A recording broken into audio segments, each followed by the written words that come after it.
This is Talk of the Town, a weekly program featuring community events happening in and around Northeast Michigan, with your host, Nancy Smitham, and get the latest from Alpena Community College with Dr. Don McMaster. And now, today's Talk of the Town.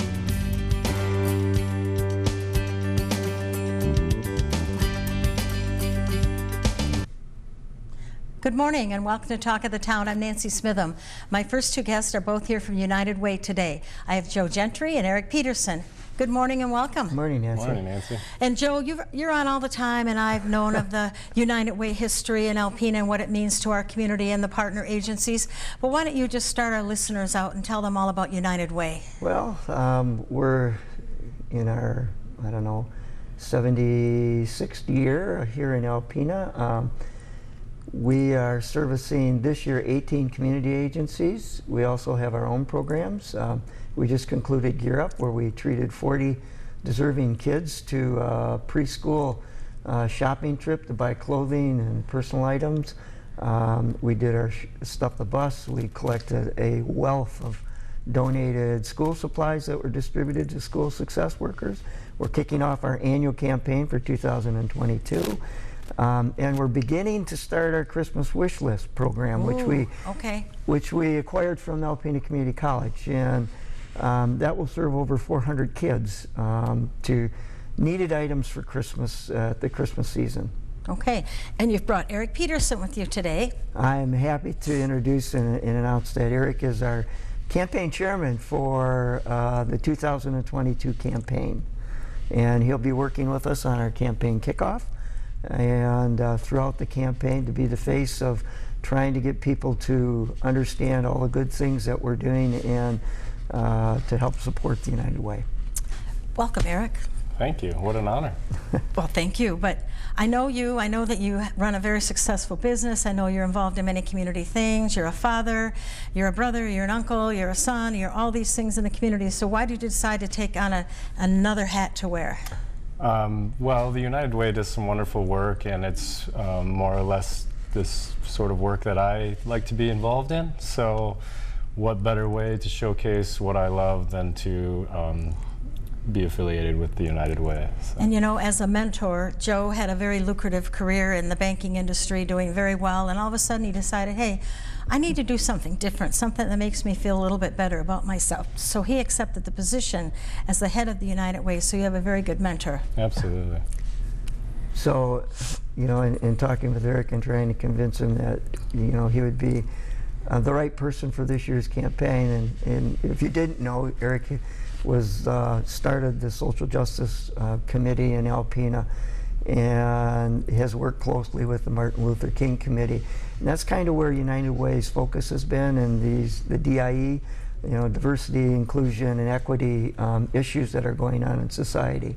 We sponsored the 21-day equity challenge to everybody. We're going to reintroduce that again in January, so people that might want to participate, that's free. They just sign up.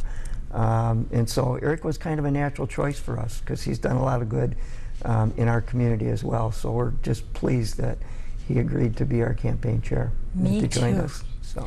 And now, Joe, people think that if their company doesn't participate in United Way that they can't donate, and that's totally not true. That's true. They can donate online. They can set up online so that it's a monthly deduction, a weekly deduction. They can make one-time deductions. So it can be done directly online through our website. www.unitedwaynemi.org. Very good. So Eric, do you have any special plans?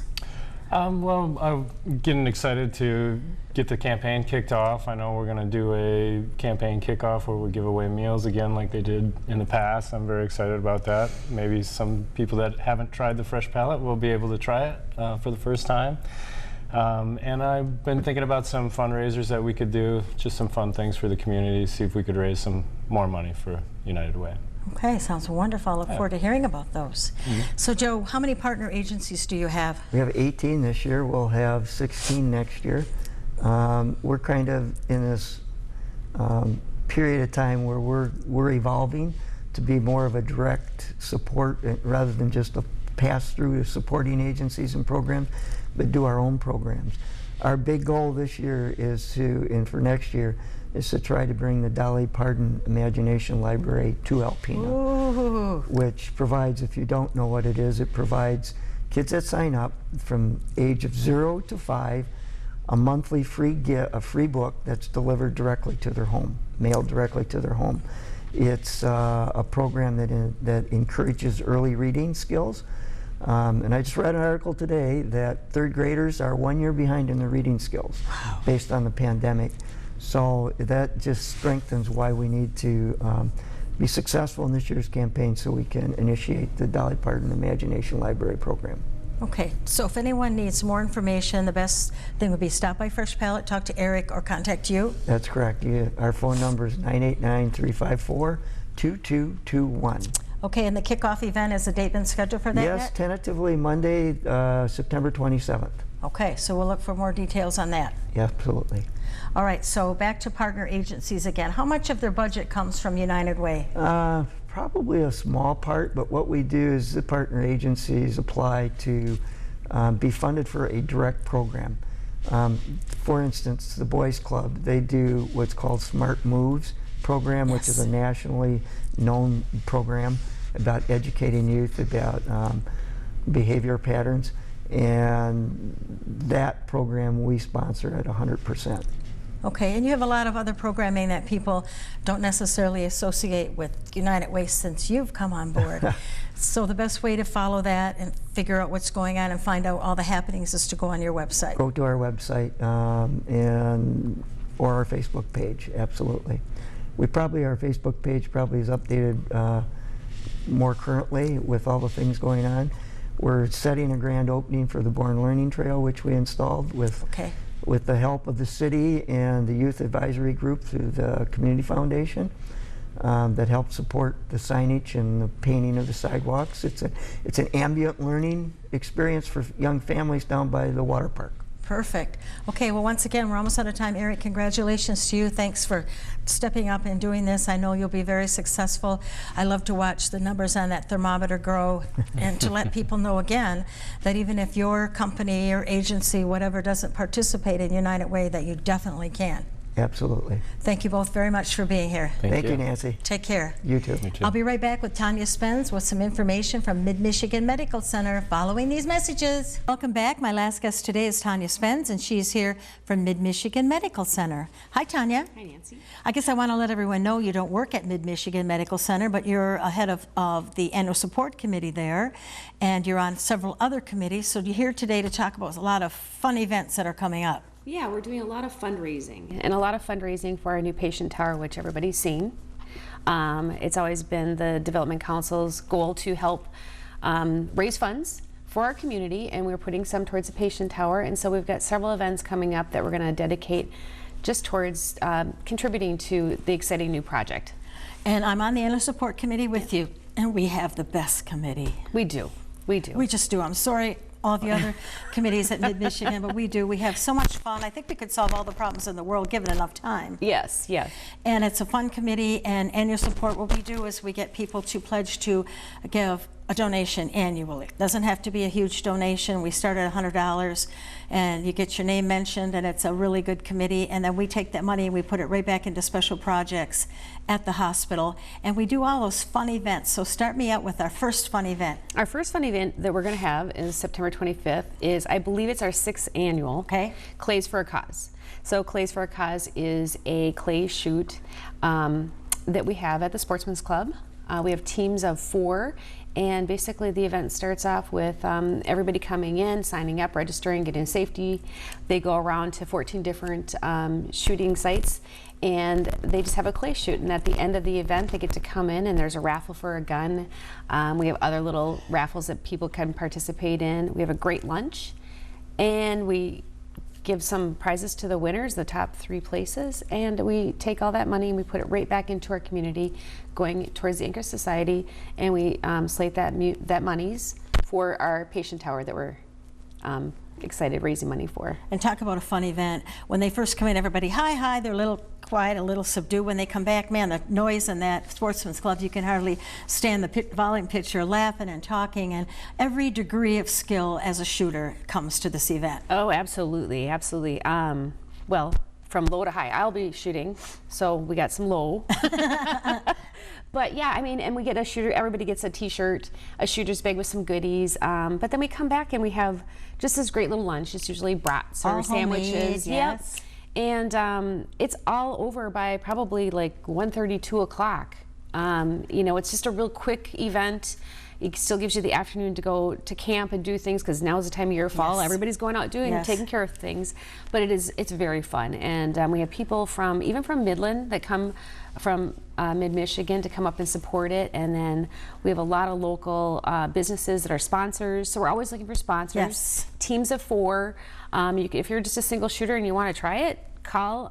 We will be able to probably hook you up on a team so you can come out and shoot too. And those sponsors all get their name on a t-shirt. Yep, they all get their name on a t-shirt, and then we have visuals at each of the different sites so that it says who the sponsor is, and we take pictures and we put on social media, and we really thank everybody for supporting us. So how do people register?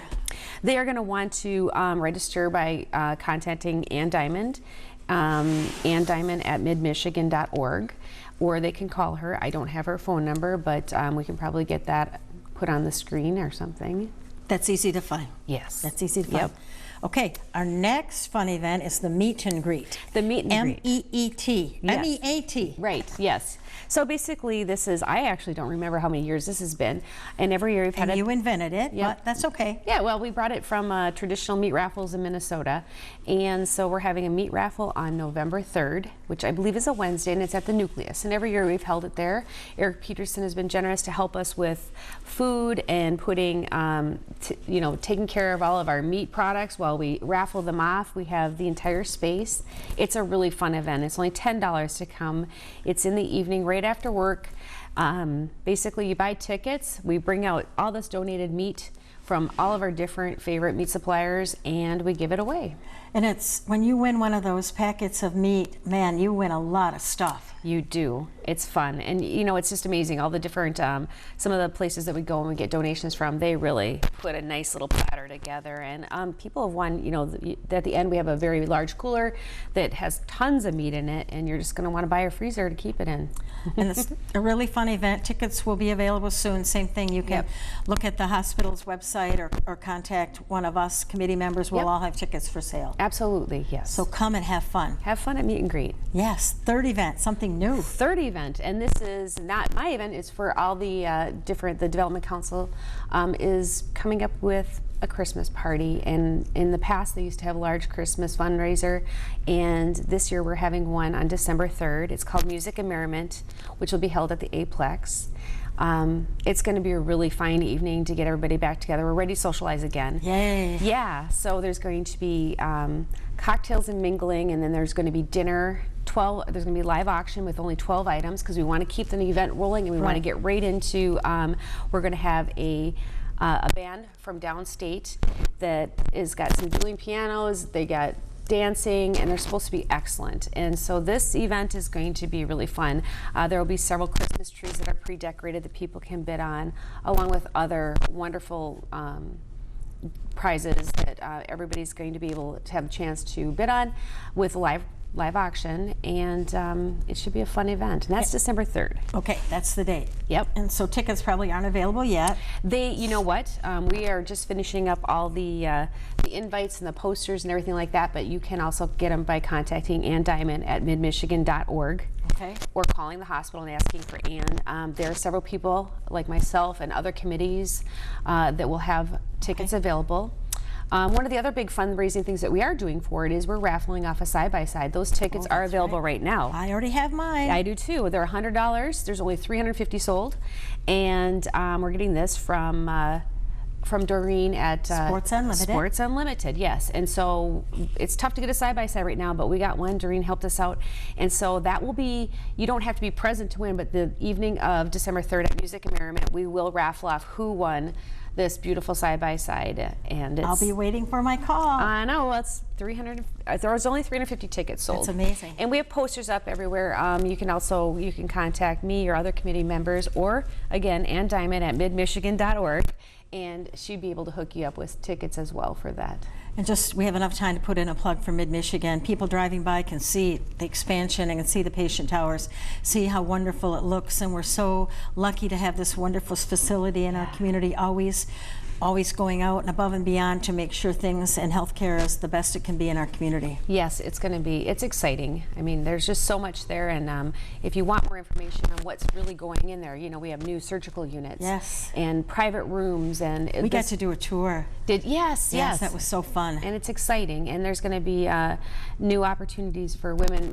in the labor units, and it's just things that have been overdue and we need to keep up on, and it's going to help recruit new physicians and continue increasing our care in Alpena. I agree. Yeah. Thank you so much. Thank you. Please stay tuned for Dr. Don McMaster following these messages. Greetings, everyone, and welcome to Talk of the Town. I'm Dr. Don McMaster, president of Alpena Community College. I'm pleased to have as our guest this morning Director of Nursing at ACC, Dr. Melissa Fournier-Thomas. Welcome, Melissa. Thank you. So you have a big week ahead with a site visit from a nursing accreditation program. Tell the viewers a little bit about it. Certainly. We received initial accreditation 5 years ago from the ACEN, which is the Accreditation Commission for Education and Nursing. And it's based out of Atlanta, Georgia. And they came here 5 years ago, conducted a site visit, determined that we met the national standard, and we were granted initial accreditation. So now is our continuing accreditation site visit. So we will, we have already written the 400-page report. You did. And the systematic plan of evaluation that we've used for the last 5 years has been submitted to our site visitors, and we have 5 of them. 4 of them will be remote, 1 will be in person. And they will join us flying in Monday, and then they'll be with us Tuesday, Wednesday, and Thursday. Most of the meetings will all be remote so that the 4 others can participate. But we do have a meeting for the public, if public would like to join us and speak to any of the site visitors on Wednesday, September 15th in Vandler Hall 116 will be the meeting from 3 to 4 in the afternoon. Wonderful. Very, very succinct and a great description. So why is ACEN accreditation important to the ACC nursing program? Well, the state of Michigan has determined that all nursing programs need to be accredited by January 1st of 2025. Oh.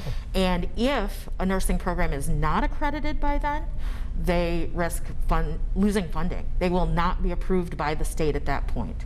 So fortunately, we were ahead of the curve. Many schools are still in that process of gaining initial accreditation, and it will become a very big financial burden to schools, and they potentially will lose their program if they're not nationally accredited. Wow. So you referenced the 400-page document. So for those folks who have gone through accreditation, this will speak to them. But it also speaks to the criteria and the depth of criteria that this process forces the college to recognize and respond to. Yes, there are 6 main standards that we have to address. The first is mission and administration.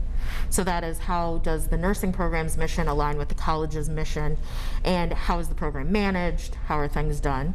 Then it does a deep dive into faculty, into students, curriculum, resources, and then our overall outcomes. And so each one of those standards has to be explored as to how we do what we do, and do we meet the standard of the Accreditation Commission. So you, as the director of nursing, were responsible for assembling all that and writing it. You know, how much time did that take you to do? Well, it's been an ongoing process. Lisa Breggy is my secretary and is amazing and has helped gather the data through these past 5 years. And having strong data from our surveys, from the faculty, all of that goes into play because they want at least 3 years of data to make informed decisions. So we've kept data since we became initially accredited. And so we have all of that information. So Lisa's an integral part. My faculty are also an integral part because they drive the curriculum, they teach the curriculum. And so as we've seen that changes need to be made, and since ACN was here last, we needed to come down in credits. We were a 71 credit hour program, and we're now 69 credit hours, so we were below that 70 cap. But that was through what course could we cut?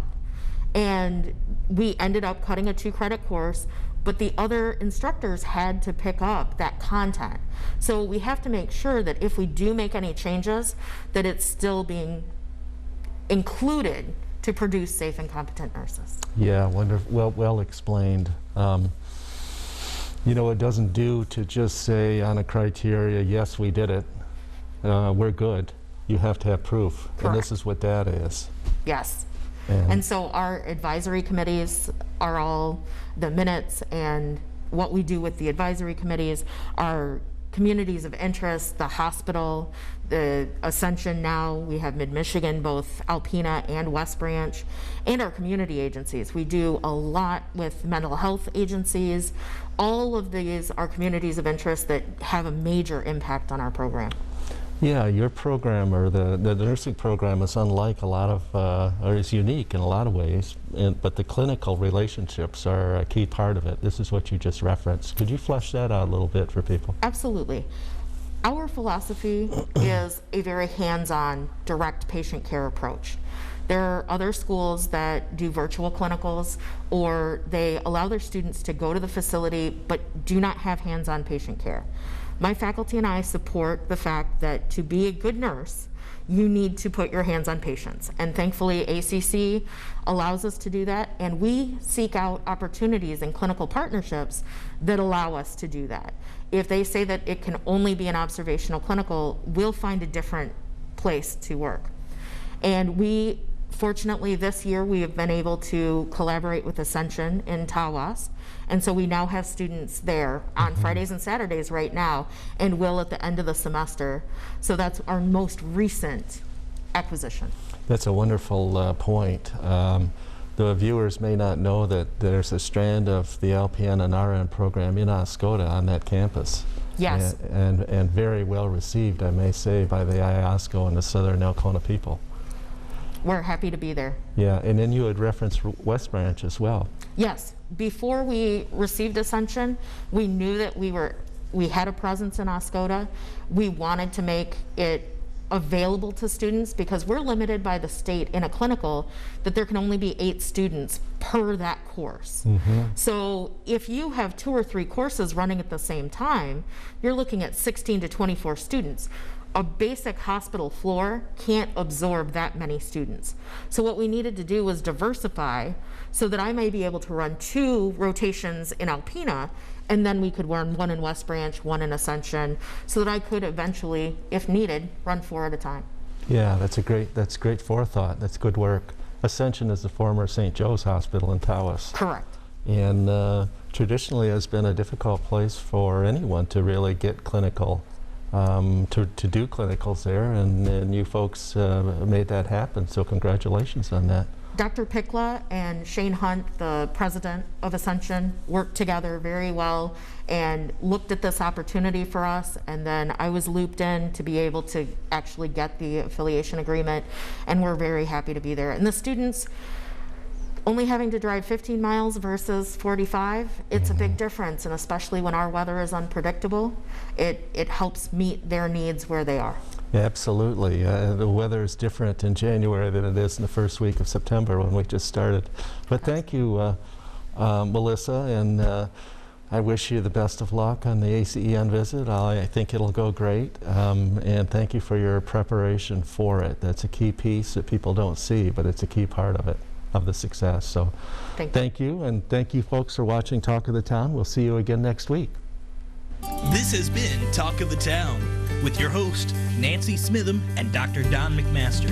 For a list of community events taking place in Northeast Michigan, please visit our website at wbkb11.com and click on our community link. This has been a Thunder Bay Broadcasting Corporation production.